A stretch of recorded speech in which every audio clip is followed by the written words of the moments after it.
네, 오늘도 부지런한 여러분들과 힘차게 아침을 열고 있습니다. 이항영의 월가이드, 이항영 위원님 만나볼까요? 어서 오십시오. 네, 안녕하세요. 이항영입니다. 네, 오늘 빅테크 강세 속에 다우지수만 하락했는데 S&P 500지수는 장중에 사상 최고치 찍었죠? 네, 종가로도 사상 최고가를 종가로도요? 네, 종가로도 네. 마감됐고요. 물론 1, 2포인트 뭐 얼마 안 되지만 그래도 사상 최고가를 일단 끊을 수 있었습니다. 정확히 보면 1월 12일 날이 사상 최고가였거든요. 그러니까 보름말인가요? 오늘 미국 시간 27일이니까 딱 15일 만에 오늘 사상 최고가를 다시 기록하는 모습이었습니다. 다만 오늘 다우지수는 조금 아쉬웠는데요. 일단 먼저 그 S&P 500부터 말씀드리면 기본적으로 오늘은 빅테크를 중심으로 한 기술주가 반등을 주도하면서 기술주가 섹터 11개 중에 아마 제일 많이 올라갔을 겁니다. 아마 실적 기대인 거죠? 1.1% 이상 상승하는 모습을 보여줬는데요. 특히 이제 내일 아침에 저희는 상당히 바쁠 것 같습니다. 마이크로소프트 내려본다 실적 발표 있는데요. 마이크로소프트가 한 2, 3% 가까이 올라갔고요. 애플도 오늘 좀 올라가는 모습이었습니다. 그리고 테슬라 이런 거 포함해서 메타 이런 것들 전체적으로 이제 관심이 모아지고 있는데요. 특히 이제 마이크로소프트는 어제도 말씀드렸다시피 이번 실적 시즌에 상당히 기대감이 높은 그런 종목으로 분류되고 있는 차죠. 물론 목표 주간 시간에도 낮아졌지만 상당히 지금 저평가 의견이 강합니다. 그래서 마이크로소프트 가장 7개 중에 가장 저평가는 메타를 우리가 들 수 있겠는데요. 하여튼 그런 것들이 지금 오늘 좀 반등을 시도하거나 좀 주춤거리는 마이크로소프트 메타 같은 경우는 보합 정도로 마감됐다는 모습 보여주면 되겠습니다. 그리고 매그7을 포함한 맥스 ETF도 다시 한번 오늘 0.7% 정도 오늘 반등하는 모습을 보여줬습니다.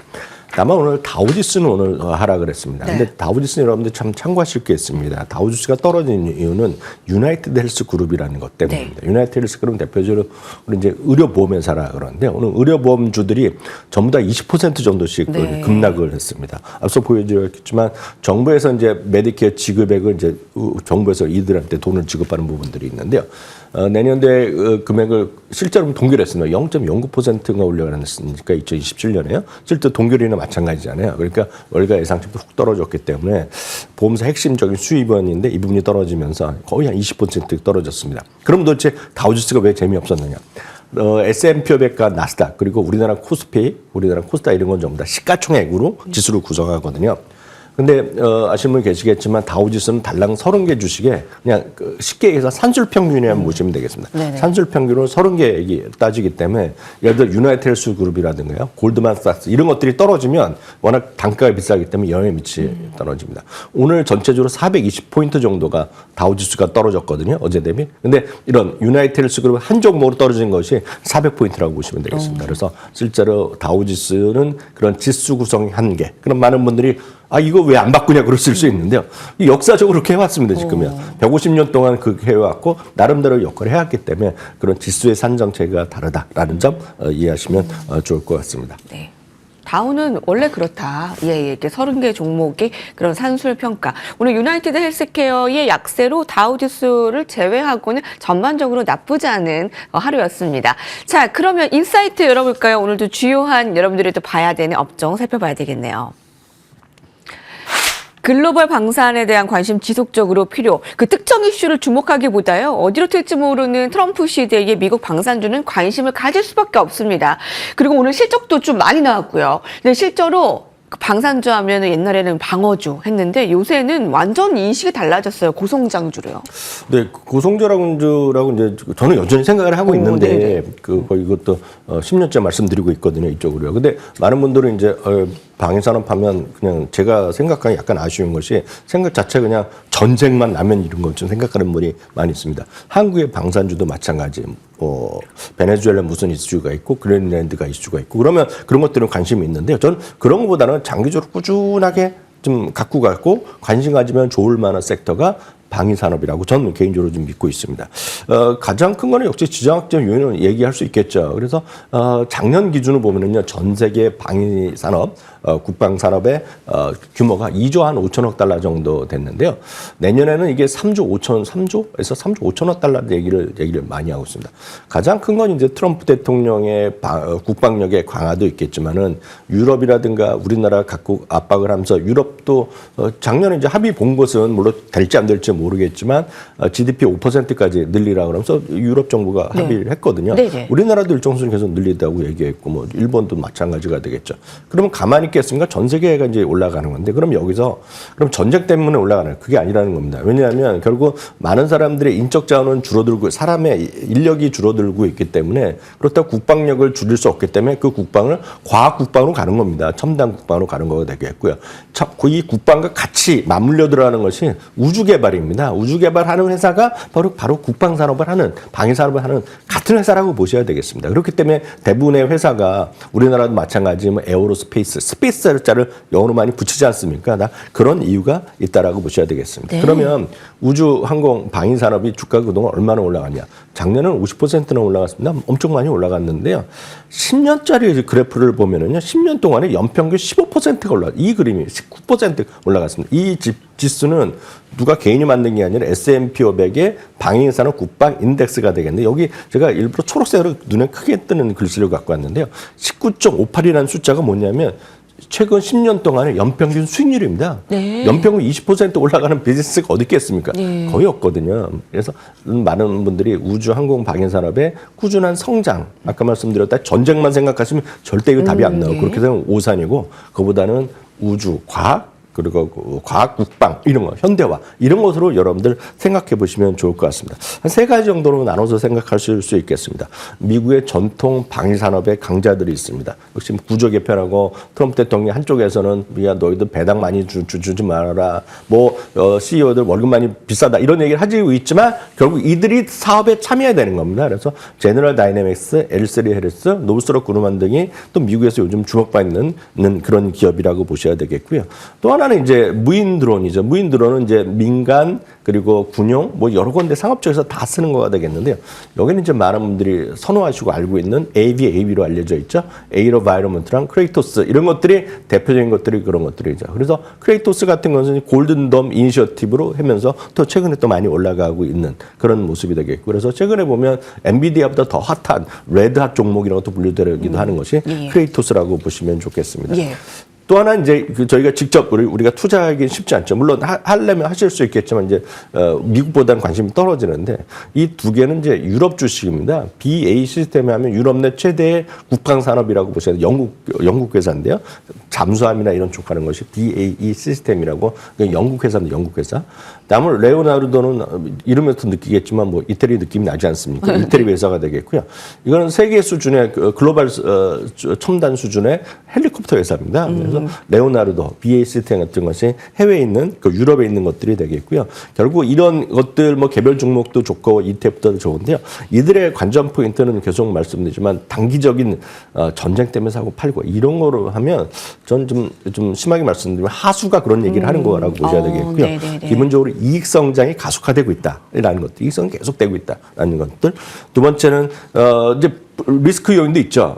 리스크 요인도 있고 호재도 있는데 정책적인 변수에 영향을 안 받지는 않습니다. 그런 것들도 있겠고요.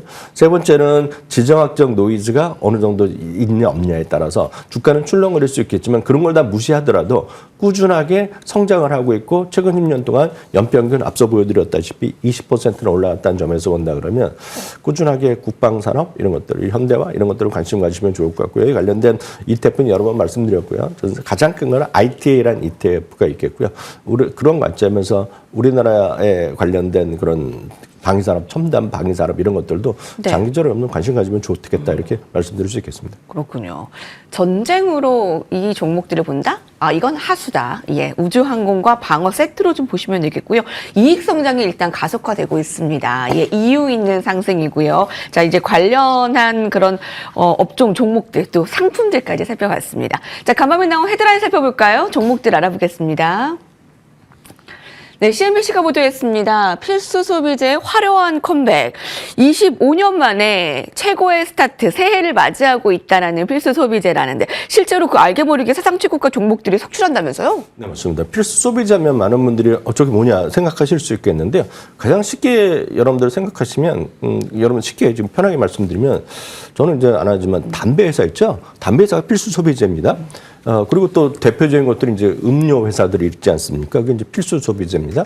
그리고 또 대표적인 것이 이제 마트 있죠, 마트. 마트가 여러분들 헷갈리실 수 있는데 월마트나 코스트코 이런 것들이 전부 다 그런 것들이 있고 여기 보시는 뭐 샴푸 회사라든가 세제 회사 이런 것들이 전부 다 그거 되겠고요. 프록트앤갬블 이런 것들이 이런 것이 되겠습니다. 그리고 아멘 해머 이런 것들이 있지 않습니까? 이런 것들 전부 다 필수 소비재.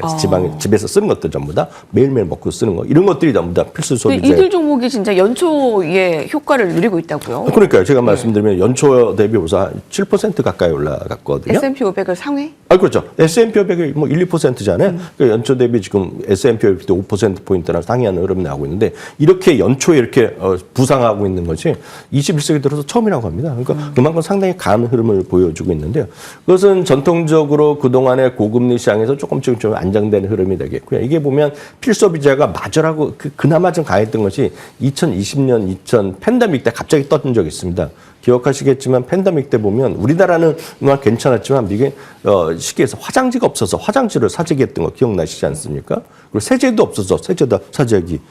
최근에 이제 미국에 눈폭풍이 불어갖고 슈퍼에 물건이 없는 걸 보여줬는데 그런 것들이 일상화됐던 것이 2020년이다. 팬데믹 6년 전이죠. 그러니까 그런 것들이 많이 올라간 이후에 다시 한번 조금 본격적으로 올라가고 있는데 그러다 보니 역대급 상승을 계속하고 있고 상대적으로 밸류에서는 낮아질 대로 낮아져 있다는 얘기를 하고 있습니다. 그러다 보니 한쪽에서는 기술주가 여전히 가고 있지만 상대적으로 필수 소비재 그리고 또 최근에 보면 임의 소비재도 마찬가지인데요. 소비재 섹터들이 전반적으로 지금 시장에서 강한 흐름을 보이고 있습니다. 그런 건데 역설적으로 보면 작년만 하더라도 또 기억하시겠지만 관세 전쟁이 나와서 큰일 났다 해서 많이 문제가 됐었지 않습니까? 그러니까 그런 것들이 지금 회복되는 그런 모습을 보여준다고 보셔야 되겠고요. 그런 관점에서 수혜 종목이나 이런 것들을 몇 개 좀 정리해 보면 처치앤드와이트가 앞서 말씀드린 아멘해머가 되겠고요. 프록트앤갬블이 되겠고요. 그리고 컨스테인션 브랜드는 맥주 회사입니다. 여러분들 코로나 맥주 있지 않습니까? 그거 되겠고요. 버드와이저는 아노이저 부시 인데브 이름이 어렵지만 심벌은 더 쉽습니다. 버드와이저의 버드거든요. 그러니까 이런 것들이 전부 다 수혜 종목이라고 얘기를 많이 하고 있다라고 보셔야 되겠고요. 이런 것들을 개별 종목으로 하기가 쉽지 않은 분들의 입장에서 보면 가장 쉬운 것들은 ETF죠. XLP라는 ETF, 필소비재 ETF 이런 것들을 보신다면 저는 괜찮다고 보셔야 되겠고 이것뿐만 아니라 말씀드렸다시피 임의 소비재 같은 경우 임의 소비재도 최근에 주가가 상당히 좋기 때문에 소비재 섹터가 작년에 부진했는데 좀 올라가는 오늘 보신 분이 계시겠지만 제너럴 모터스가 52 최고가 가고 있거든요. 대표적인 임의 소비재인데요. 실적도 괜찮았고 가이던스를 상향시키면서 올라가는 모습인데 이런 소비재 전체적으로 지금 여러분들 좀 다양성을 갖고 보시면 좋을 것 같습니다. 네, 이렇게 체리 앵커가 우리가 다뤘던 또 헤드라인이기도 한데 이렇게 좀 공부 좀 중복적으로 하면서 핫한 것들 살펴보게 됩니다. 자, 다음은 실적 시즌에 이제 본격적으로 접어들게 되면서 내일 굉장히 바쁠 것 같은데 헤드라인 살펴보도록 할까요?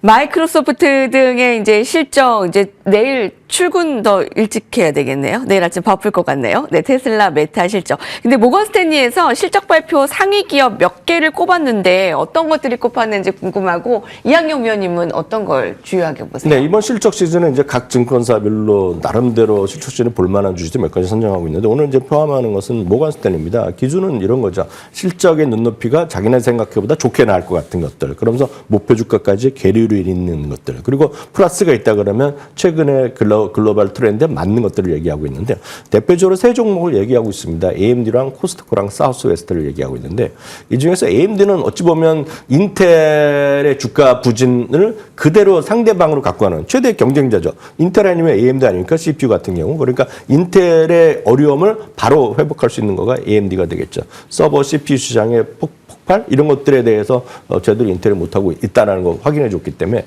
AMD에 대한 관심, 목표 주가를 모건스탠이 260달러 제시하고 있겠고요. 다음은 코스트코입니다. 코스트코는 작년에 1년 내내 부진하면서 여러분들이 알만한 큰 주식 중에서 마이너스 난 것이 쉽지 않습니다. 작년에요. 연초 대비 마이너스 난 게 코스트코입니다. 월마트로 올라갈 때 코스트코 재미가 없었는데요. 뭐 여러 가지 요인이 있겠지만은 기본적으로 보면 매출의 재개 그리고 대표적인 것들이 코스트코가 이제 수입 용품이 많기 때문에 그에 대한 관세 전쟁에 따른 마이너스 요인이 있었는데 이것도 이제 일정 수준 다 해결됐다는 얘기를 많이 하죠. 그러면서 코스트코를 얘기하고 있겠고요. 세 번째는 사우스웨스트 항공입니다. 항공사별로 미국은 실적이 들쑥날쑥합니다. 오늘도 일부 기업들은 좋지 않게 나왔는데요. 사우스웨스트는 지금 미국, 우리나라도 뭐 많이들 얘기하고 있지만 좌석제에 대한 모든 좌석제 할 때마다 돈 받는 것들 그리고 프리미엄 좌석을 늘리고 예를 들어 이코노미를 줄이고 비싼 자산을 늘리는 이런 것들이 하나의 추세라면서 수익 구조가 개선되고 있다는 것을 뚜렷하다 얘기하고 있습니다. 그래서 모건 스탠리는 이 세 개를 얘기하고 있겠고요. 추가적으로 두 가지를 얘기하고 있습니다. 네, 여기서는 흥미로운데 비자랑 팔란티어입니다. 팔란티어 이제 논란이 많은 주식 중에 하나인데요. 팔란티어를 이 모건 스탠리는 대표적인 방위산업 주식을 얘기하고 있다는 것도 참고하시면 좋겠고요. 비자는 왜 얘기하냐면 비자가 작년에 큰 재미가 없었습니다. 상대적으로 보면 어메리칸 익스프레스가 좋을 때 비자는 재미없는데 요즘 우리나라뿐만 아니라 글로벌 주식시장이 다 좋지 않습니까? 지금요. 그러다 보니 우리나라도 마찬가지입니다. 우리나라 주가가 좋아지면 경험적으로 소비도 회복되거든요. 소비가 나오면 현금 갖고 사러 다니는 거 아니란 말이죠. 그래서 전 세계 주가 시장이 좋으면 주식시장 좋으면서 결국 소비도 늘어날 거란 얘기를 모건 스탠리가 딱 집어서 하고 있다는 것도 참고하시면 좋겠습니다. 시게이트 실적 발표가 나왔습니다. AI 데이터 저장 장치 기업 시게이트는 오늘 그 주가가 정규장에서 한 3%대 상승으로 마감이 되었는데 그 시간외에서 지금 마이너스를 나타내고 있습니다. 실적은 나쁘지 않았던 것 같은데요. 좀 살펴주실까요? 네, 기본적으로 이제 워낙 그 핫한 주식 중에 하나 아닙니까? 그래서 상대적으로 많이 올랐고 눈높이가 너무 높아져 있었기 때문에 일정 수준 뭐 조금 실적 발표하고 나서 약간의 뭐 조정 정도라고 이해하시면 간단하게 생각하시면 좋겠습니다. 네, EPS와 매출 예상 상회 그 소식 전해드립니다. 이한경 위원님과 함께했습니다. 감사합니다.